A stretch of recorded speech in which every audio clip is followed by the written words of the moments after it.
प्यारे बच्चों, Bihar board class channel पर आप सभी का हार्दिक स्वागत है। बच्चों, इस वीडियो में हम BSEB यानी कि बिहार बोर्ड के कक्षा 9वीं के गणित के अध्याय 9 समांतर चतुर्भुजों और त्रिभुजों के क्षेत्रफल की प्रश्नावली 9.1 के सभी प्रश्नों को हल करेंगे। तो वीडियो को पूरा एंड तक देखिएगा, जिससे आपको प्रश्नावली 9.1 के सभी प्रश्नों के हल आसान तरीके से समझ में आ जाएंगे। प्रश्न 1। प्रश्नावली 9.1 में एक ही प्रश्न है।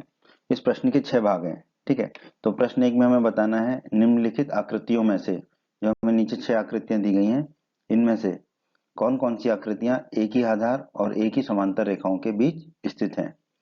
और अगर वो जो आकृतियां एक ही आधार और एक ही समांतर रेखाओं के बीच स्थित हैं, उस स्थिति में हमें उभयनिष्ठ आधार यानी कि कॉमन आधार और दोनों समांतर रेखाएं लिखनी है।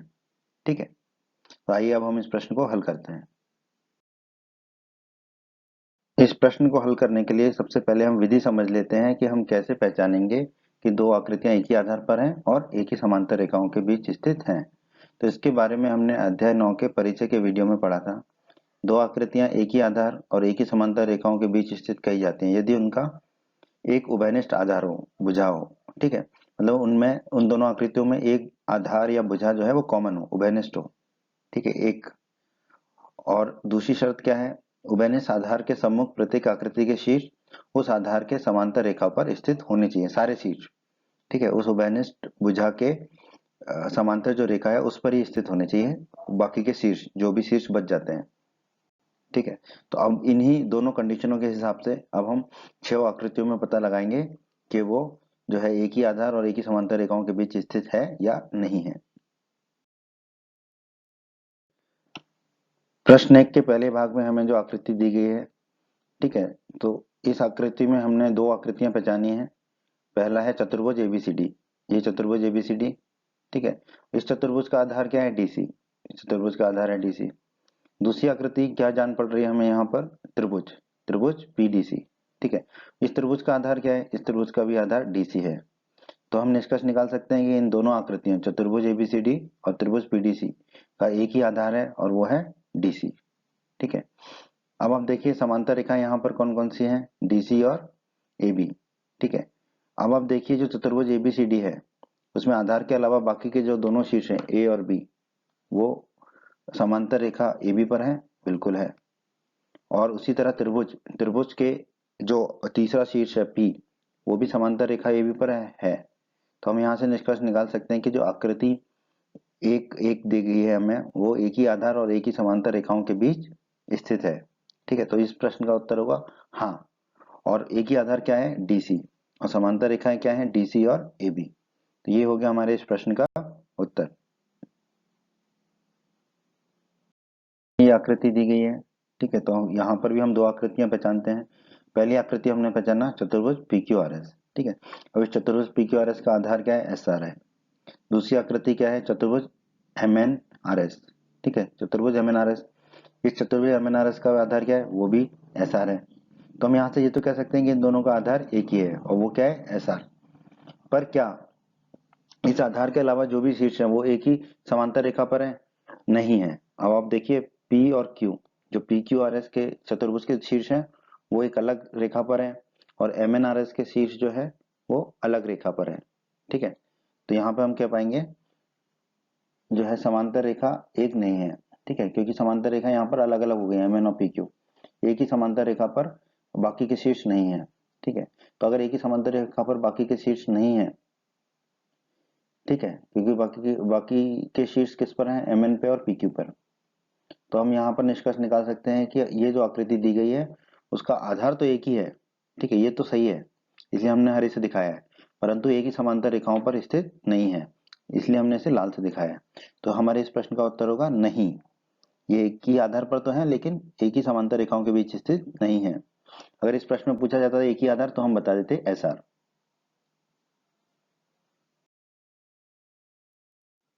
आइए अब हम इस प्रश्न के तीसरे भाग को देखते हैं। ये जो आकृति दी गई है इसमें हम दो आकृतियां पहचानते हैं। पहली आकृति पी क्यू आर एस, ये एक चतुर्भुज है पी क्यू आर एस। ठीक है, अब इसका आधार जो है वो क्यू आर है। ठीक है, क्योंकि हमें समान आधार ढूंढने की कोशिश करनी होती है। यहाँ पर दूसरी आकृति है त्रिभुज टी क्यू आर। ठीक है, इसका भी आधार क्यू आर है। ठीक है, इसलिए हमने आधार इस तरीके से लिया। आप कहेंगे कि एसआर क्यों नहीं लिया? अगर हम एसआर लेते तो एक ही आधार नहीं मिल पाता, तो हमें ढूंढने की कोशिश करनी होती है कि एक ही आधार मिल जाए। तो यहाँ पर तो हमें एक ही आधार मिल गया, तो हम कह सकते हैं कि एक ही आधार है इसमें दोनों आकृतियों का, क्यू आर। ठीक है, अब समांतर रेखाएं देखिए, क्यू आर और पी एस, ये दो समांतर रेखाएं हैं। ठीक है, तो आकृतियां एक ही आधार और एक ही समांतर रेखाओं के बीच स्थित कब कही जाती हैं? जब आधार के सम्मुख जो समांतर रेखा है, आकृतियों के बाकी शीर्ष वहां पर हों। तो अब देखिए चतुर्भुज पी क्यू आर एस के बाकी जो शीर्ष हैं पी और एस, ये समांतर रेखा पर हैं, बिल्कुल है।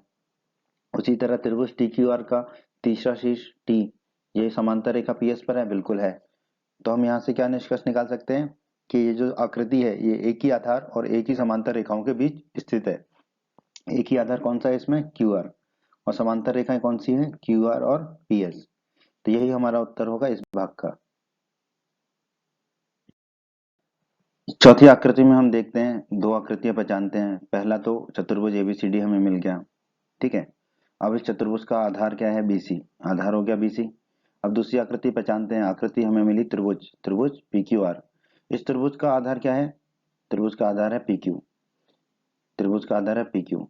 तो क्या दोनों आधार समान है, एक ही है? नहीं, बीसी और पी क्यू तो समान नहीं है ना, एक ही रेखा पर है, पर समान होना चाहिए, आधार समान होना चाहिए, पर यहाँ पर आधार समान नहीं है, तो हमने लिख दिया आधार एक नहीं है, लाल रंग से इसको दिखा दिया। ठीक है, और जब आधार एक नहीं है तो उसके समांतर रेखा को हम कैसे खोजेंगे? क्योंकि पहले तो उभयनिष्ठ आधार होना जरूरी है, आधार का एक होना जरूरी है। अगर आधार एक नहीं है तो उस आधार के समांतर रेखा हम ढूंढ ही नहीं सकते हैं। तो हम यहीं से निष्कर्ष निकाल देंगे कि आकृति जो दी गई है इसमें आधार एक ही नहीं है, एक ही आधार नहीं है। ठीक है, और यही हमारा उत्तर होगा इस प्रश्न के इस भाग का। प्रश्न के पांचवें भाग में हमें ये आकृति दी गई है। तो सबसे पहले तो हम दो आकृतियां पहचानते हैं। पहली आकृति में ली है हमें ए बी सी डी, ये चतुर्भुज। ठीक है, इसका आधार ए डी, ये आधार हो गया इसका, क्योंकि हमें कोशिश करनी होती है कि आधार समान हो। सबसे पहली कंडीशन को जो है हमें फुलफिल करना है, प्राप्त करना है। ठीक है, तो हम आधार समान वाली आकृतियां ढूंढते हैं। दूसरा आकृति इसमें मिल गई हमें चतुर्भुज ए पी क्यू डी। ठीक है, इस चतुर्भुज का भी आधार क्या है? A D. ठीक है, तो हम कह देंगे कि एक ही आधार तो हमें मिल गया, ए डी। ठीक है, अब हम देखते हैं समांतर रेखाएं मिलती हैं क्या। ए डी और बी की दो समांतर रेखाएं मिल गई हमको। अब आप देखिए जो चतुर्भुज एबीसीडी है, ठीक है, तो ए और डी तो इसके शीर्ष हैं, ये तो हमारे उभयनिष्ठ आधार पर हैं, और बाकी दोनों शीर्ष बी और सी, ये समांतर रेखा बी क्यू पर है, बिल्कुल है। उसी तरह दूसरा चतुर्भुज देखिए, इस चतुर्भुज के दो शीर्ष ए और डी, ये तो समान आधार पर हैं, पर बाकी दोनों शीर्ष पी और क्यू, ये समांतर रेखा बी क्यू पर है, बिल्कुल है। तो हम यहाँ से निष्कर्ष निकाल पाएंगे कि ये जो आकृति दी गई है ये एक ही आधार और एक ही समांतर रेखाओं के बीच स्थित है, और वो आधार क्या है? एडी, और समांतर रेखाएं क्या है? एडी और बी क्यू। यही हमारे इस प्रश्न के इस भाग का उत्तर हो जाएगा दोस्तों। इस प्रश्न के छठवें और आखिरी भाग में हमें ये आकृति दी गई है। तो यहाँ पर दो आकृतियां पहचान लेते हैं हम। तो पहली आकृति हमने पहचानी चतुर्भुज एबीसीडी, इस चतुर्भुज एबीसीडी का आधार क्या है? डीसी। अब दूसरी आकृति कौन सी है? चतुर्भुज पीक्यूआरएस, चतुर्भुज पीक्यूआरएस का आधार क्या है? एसआर। तो क्या ये दोनों आधार समान है? नहीं, डीसी और एसआर अलग अलग है। आधार समान होना जरूरी है, पहली कंडीशन है, तो ये कंडीशन पूरी हुई नहीं हुई, तो हम कह देंगे यहाँ पर आधार एक नहीं है, दी गई आकृतियों का आधार एक नहीं है। ठीक है, और अगर आधार एक नहीं है तो जो है आधार उभयनिष्ठ आधार के समांतर रेखा ढूंढने का मतलब ही पैदा नहीं होता। तो हमारे इस प्रश्न का उत्तर हो गया आकृति का आधार एक नहीं है।